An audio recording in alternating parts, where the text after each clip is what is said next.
Hello বন্ধুরা, good morning. তোমরা সবাই কেমন আছো? আজকে চলে এসেছি আমার ডেলি ব্লগে আরও একটা ব্লগ নিয়ে। আজ সকাল 9টা বাজে এখন।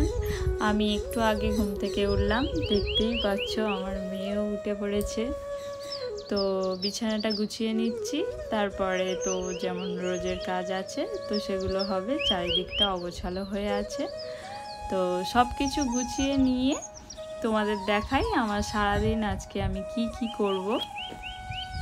এখন ওর বাবা খেলা করছে ননকে নিয়ে, তারপরে একটু পরেই কাজে বেরিয়ে যাবে। তো এসে গেছি আমরা কাজের জায়গায়। কালকে কাটফিট করা হয়েছিল, তো আজকে তার ঢালাইটা পড়ছে। তাগার প্রায় শেষের পথে হয়ে এসেছে। দেখতে থাকো আমরা কিভাবে কমপ্লিট করি কাজটা। ঢালাই পড়ছে।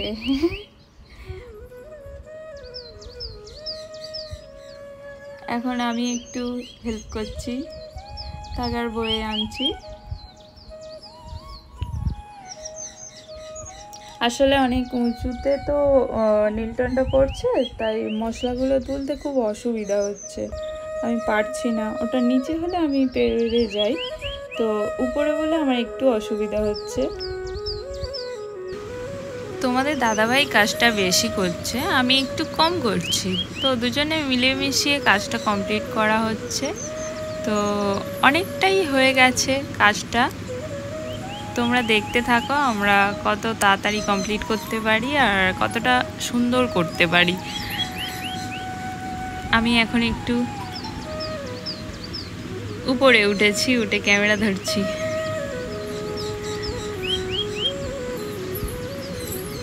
অনেকটা উপরে হাত তুলে কাজ করতে হচ্ছে, তো প্রচণ্ড সমস্যা হচ্ছে। তো মিস্ত্রি হলে এতটা নিচে থেকে ভাড়া করে করবে না, তো তারা আর একটা ভাড়া তৈরি করবে। আমরা ঘরের লোক, তো আমরা ওই ভাড়াতেই কাজ করছি। তোমাদের দাদাভাই এখন মশলা আনতে গেছে। দেখো কতটা অসুবিধা হচ্ছে মশলা তুলে কাজ করতে। এইভাবেই করা হচ্ছে, কি আর করা যাবে। কাজটা যতটাও সহজ মনে হচ্ছে ততটাও সহজ নয়, কিন্তু প্রচণ্ড পরিশ্রমের কাজ এটা। হয়তো না করলে জানতাম না। তো আমাদের কাজও প্রায় শেষ হয়ে গেছে। হ্যাঁ, হয়েই গেছে। দেখো কেমন হয়েছে, দেখো পুরোটাই কমপ্লিট হয়ে গেছে। তো চলো টাটা, বাই বাই।